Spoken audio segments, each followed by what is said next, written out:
There is a word society uses to silence a woman when she starts asking questions, when she starts demanding truth, when she no longer tolerates the inauthentic.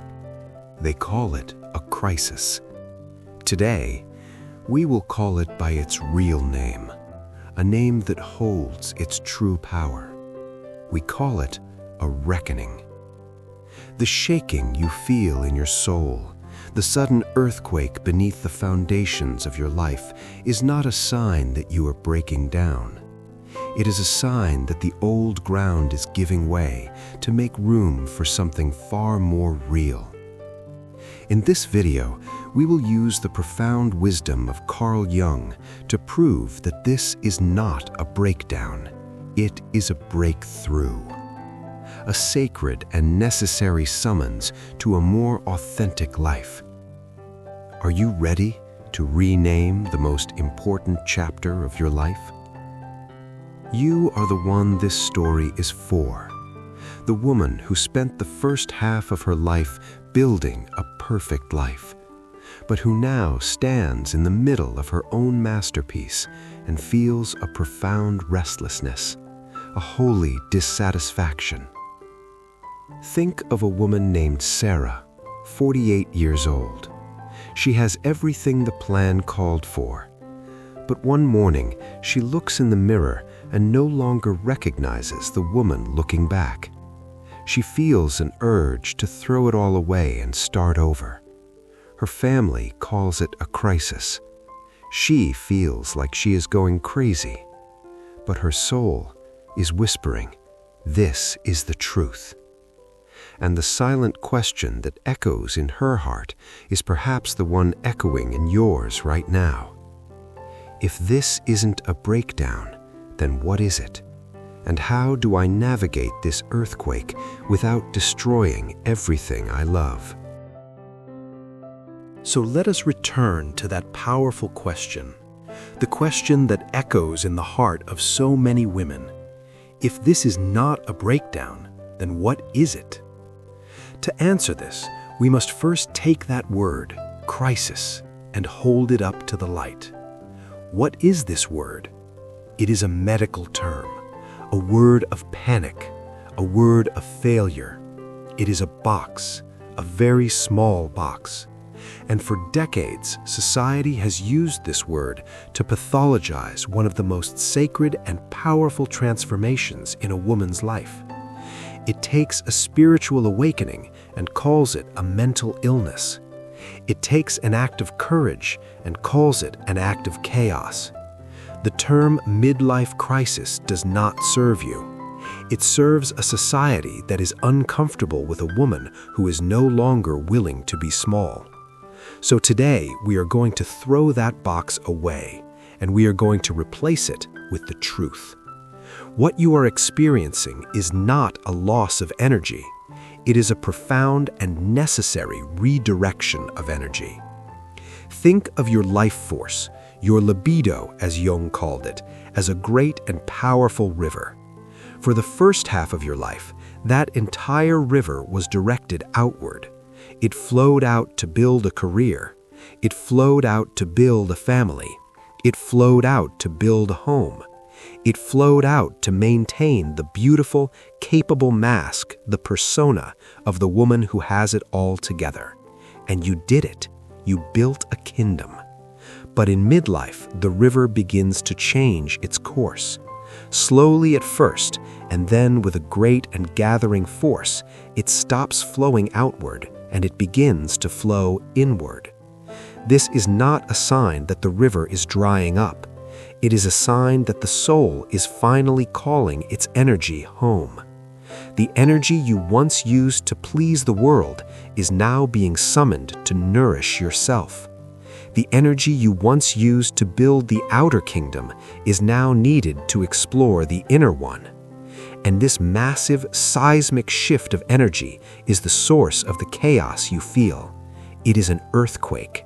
And earthquakes are terrifying, but they are also how new mountains are born. This brings us to the profound wisdom of Carl Jung and his definition of this sacred passage. He taught us to see this not as a crisis, but as a reckoning. A reckoning is a moment of truth, a moment of accounting. It is the collision between two powerful forces. The first force is the plan of the ego. The ego is the part of you that built the kingdom. It is the master architect of your outer life. It loves plans. It loves control. It loves the persona. The ego's plan was for the second half of life to be a quiet, predictable continuation of the first. But the second force is the call of the soul, what Jung called the self. The self is the totality of who you are, your deepest, most authentic core. The self does not care about the ego's plan. The self cares about one thing and one thing only: authenticity. The reckoning is the moment the soul arrives at the gates of the ego's kingdom and says, "The life we have built is good, but it is no longer true enough. The mask we have worn has served its purpose, but it is now too tight. It is time for a more authentic life. It is time for me to come home." The chaos you feel, the restlessness, the holy dissatisfaction is the energy of this collision. It is the ego trying to hold on to its perfect plan and the soul demanding a truer story. It is the sound of the old foundations cracking for making way for a new truth. So please hear this in the deepest part of your being. This is not a crisis. A crisis is a sign that something has gone wrong. A reckoning is a sign that everything is finally starting to go right. It is a sign of profound psychological health.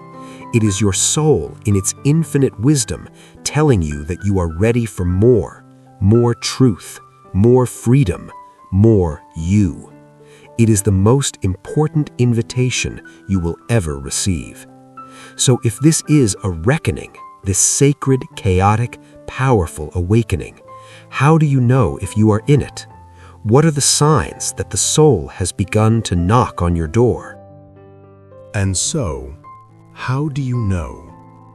How do you know if the earthquake you are feeling is the sacred summons of a reckoning? The signs are not what you might think. They are subtle, they are powerful, and they are often misunderstood. Let us look at the 4 key signs that your soul has begun to knock on the door. The first sign is what I call the sacred impatience. Suddenly, you have no more time for the superficial. The polite, meaningless small talk at parties feels physically painful. The friendships that run on gossip and complaint feel draining. The job you once tolerated now feels like a cage for your soul. There is a new intolerance for anything that is not real, anything that is not authentic. Society may call this being difficult, or negative, or hormonal. But from a Jungian perspective, this is a sign of profound spiritual health. Your soul is developing an allergy to the inauthentic. It is no longer willing to waste its precious, finite energy on things that do not feed it. This impatience is not a flaw, it is a compass, pointing you toward a life of deeper meaning. The second sign is the return of the shadow. Remember the shadow? That vast locked room in the house of your soul where you have stored every part of yourself you were taught was unacceptable? The wild one, the artist, the rebel, the angry one, the sad one. For the first half of life, the ego's job was to keep that door firmly locked. But in the reckoning, the soul begins to pick the lock, and the inhabitants of the shadow begin to stir. This is why you may suddenly feel urges you haven't felt in decades. A sudden, inexplicable desire to learn the guitar. A powerful urge to speak a truth you have held in for 20 years. Bursts of anger that seem to come from nowhere. Waves of grief for no apparent reason. These are not signs that you are losing control. They are signs that you are becoming whole. These are your lost parts, your forgotten energies, returning from exile. They are knocking from the inside of the house, asking to be seen, asking to be integrated, asking to be brought home. The third and final sign is the great energy shift. This one can feel very confusing. You may feel a bone-deep exhaustion for the things that used to define you: your career, your social obligations, your role as the perfect host. The energy for the persona is gone. It feels like burnout. It feels like depression. But at the same time, you may feel a strange, new, and electrifying energy for things that seem completely random. A sudden obsession with gardening, a powerful pull to research your family history, an intense desire to just sit by the ocean and do nothing. This is not a contradiction. This is the great river of your libido changing its course. It is withdrawing its energy from the old outer structures of the ego and redirecting it toward the new inner explorations of the soul. You are not losing energy, you are reinvesting it, from the stock market of the outer world to the sacred soil of the inner one. This is the most important financial move of your life. And the fourth and final sign is the return of the big questions. For years, you were too busy to ask them. You were building a life. The questions seemed like a luxury. Who am I really, beyond being a mother, a wife, a professional? What is my purpose now that the children are grown? What does my soul truly want? What will bring me a deep, authentic joy? In the reckoning, these questions are no longer philosophical ponderings. They become an urgent existential ache, a hunger, a thirst. This is the soul clearing its throat. It is telling you that the old answers, the answers given to you by society, by family, by the ego, are no longer sufficient. It is time to find your own. The sacred impatience, the return of the shadow, the great energy shift, the return of the big questions. If you recognize yourself in these signs, then you are not in a crisis. You are in a holy and powerful passage. You are being called. But to be called is one thing, to answer is another. So how do we navigate this chaos? How do we begin to answer the call and build a bridge from the old life to the new one? And so you have been called. The earthquake has begun. The old maps are no longer useful. What do you do? The greatest lesson of this entire journey, the most essential truth for navigating a reckoning, is to stop seeing the chaos as your enemy and to start seeing it as your teacher. The confusion is not a sign that you are lost. It is a sign that you are finally leaving a path that was no longer yours. Self-sovereignty is the moment you learn to sit in the space in between, the sacred, uncomfortable void between the world that is dissolving and the world that has not yet been born. To sit in that unknowing, without panic, is the ultimate act of courage. It is the ultimate act of trust. Trust in yourself and trust in the process. So, how do we apply this deep Jungian wisdom into the beautiful, chaotic reality of our daily lives? How do we turn this inner shift into a new way of living? It does not begin with a 5-year plan. The time for the ego's grand plans is over. The soul works in whispers, in moments, in single, authentic choices. It begins with one gentle, powerful practice. I want to offer you a very simple exercise, a way to begin recalibrating your inner compass away from what should I do and toward what is true for me right now. I call it the compass question. Every morning, before you look at your phone, before you engage with the world's demands, I want you to sit in silence for just 1 minute, and you are going to ask your soul, your deepest self, this one question. What is one small thing I can do today that would feel truly authentic? That's it. You are not asking how to solve your life. You are not asking for a grand vision. You are asking for one small, true thing. Now listen carefully. Your ego will have many answers. I should go to the gym. I should finish that work project. I should call my mother. These are the answers of should, the answers of the old plan. Gently set them aside and listen for the quieter voice, the whisper, the voice of the soul. And its answer may surprise you with its simplicity. The authentic thing today might be to sit in silence for 5 more minutes. It might be to say no to a request you would normally say yes to. It might be to listen to a piece of music from your youth. It might be to buy yourself flowers.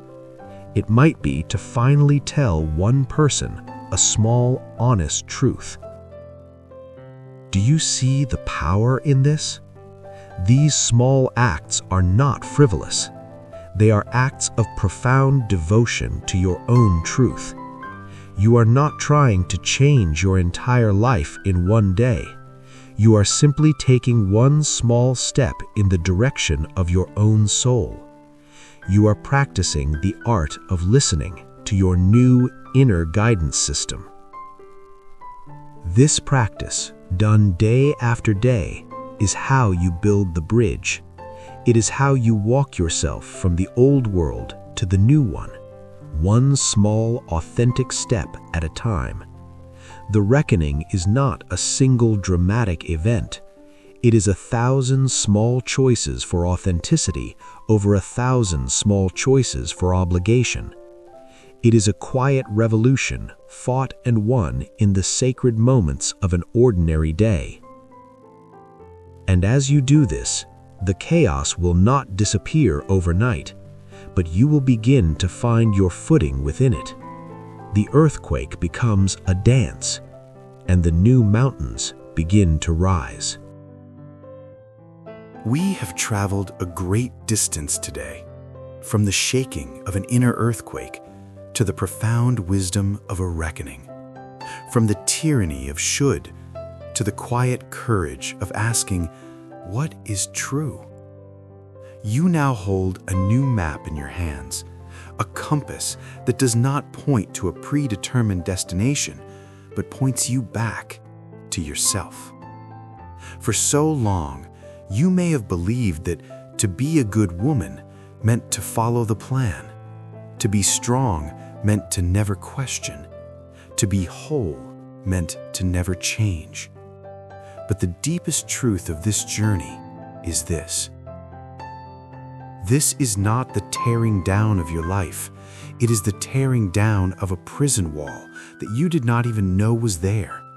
A wall built of other people's expectations and your own outdated beliefs. And the chaos you feel is the beautiful, terrifying sound of your own freedom. The reckoning, the midlife awakening, was never meant to destroy you. It came to save you. To save you from a life that had become too small for your soul. To save you from the slow death of living an inauthentic life. This is not a crisis. It is a coronation. The moment the true queen of your own inner kingdom, the wise, authentic self, finally takes her throne. It is the beginning of ruling your life not from a place of obligation, but from a place of deep inner authority. This conversation, this radical act of renaming your experience, is one of the greatest gifts you can give to your second half of life. You are not just getting through it, you are honoring it. You are giving yourself the grace to become the powerful, wise, and gloriously authentic woman you were always meant to be. It will not be a straight line. It will be a dance. A delicate, sometimes clumsy dance of listening to the whisper and taking the next small, true step. But it is the dance of your real life. It is the path back home to yourself. And so I ask you to close your eyes just for a moment. Feel the ground beneath you. Feel the quiet strength in your own heart. Hear the call of your own soul. It is not a shout, it is a whisper, and it is waiting for your answer. That feeling, that quiet, powerful readiness is your birthright. It is the beginning of your most authentic chapter. And so, as a quiet declaration to the universe, a promise to yourself that you are ready to heed this sacred summons, I invite you to go to the comments below and simply write the words, "I am answering the call." Let this be your anchor, a gentle reminder of the powerful choice you are making today. But I must be honest with you. When you truly begin to answer the call, when you stop pretending and start living your truth, life often gets messy. The old structures fall away and the new ones have not yet been built. It can feel chaotic, confusing, and overwhelming. What if that mess is not a sign that you are doing it wrong, but a sign that you are finally doing it right? If you want to continue exploring this, I invite you to watch the next video in our journey, where we will discover the profound freedom of giving yourself permission to be a mess. In that video, you will find new tools to help you navigate the chaos of transformation with grace and find peace in the beautiful, creative process of becoming. Until then, be gentle with yourself. The journey of answering your own sacred call begins now.